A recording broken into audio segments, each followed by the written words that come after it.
മിശിഹായിൽ ഏറ്റവും സ്നേഹമുള്ളവരെ, ഇന്ന് നമ്മൾ പങ്കുവയ്ക്കുന്ന തിരുവചനം, ജ്ഞാനത്താൽ വീട് പണിയപ്പെടുന്നു, വിവേകത്താൽ അത് ഉറപ്പിക്കപ്പെടുന്നു.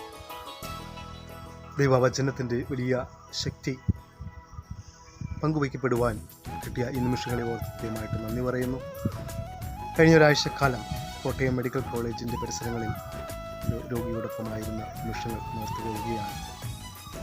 അവിടെ കണ്ട ചില കാര്യങ്ങൾ ഇന്നത്തെ തലമുറയുടെ പ്രവർത്തനങ്ങളെ എങ്ങനെയാണ് സ്വാധീനിക്കുന്നതെന്ന് പലപ്പോഴും ചിന്തിക്കാനുള്ള ഇടവരുത്തിയിട്ടുണ്ട്.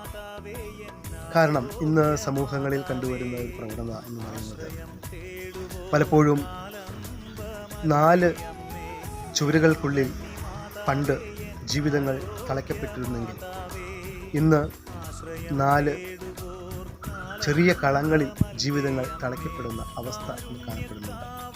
അത് മറ്റൊന്നുമല്ല, മൊബൈൽ ഫോണിൻ്റെ ഉപയോഗത്തെക്കുറിച്ചാണ്.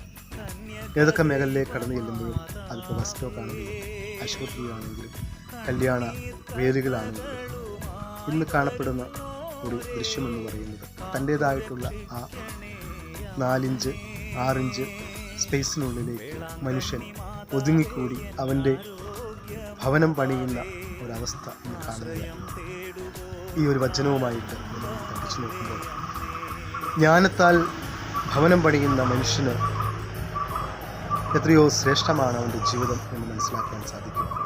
എന്നാൽ ഇന്ന് നമ്മൾ ഓരോരുത്തരും കാണുകയും കേൾക്കുകയും ചെയ്യുന്നത് ഈ നിസ്സാരമായിട്ടുള്ള മൊബൈൽ ഫോണിലൂടെ ആണ് എന്നുള്ളത് നമുക്ക് മനസ്സിലാക്കാനായിട്ട് സാധിക്കും. അതിൽ നന്മയുണ്ട്, ഒപ്പം ഒത്തിരിയേറെ മറ്റ് ഘടകങ്ങൾ കൂടി അതിനുള്ളിലൂടെ കടന്നു വന്ന് ഓരോ വ്യക്തിയുടെയും സമയത്തെയും ജീവിതത്തെയും ഒക്കെ സ്വാധീനിക്കുന്നത് നമ്മുടെ നിത്യജീവിതത്തിൽ കണ്ടെത്താൻ നമുക്ക് സാധിക്കും.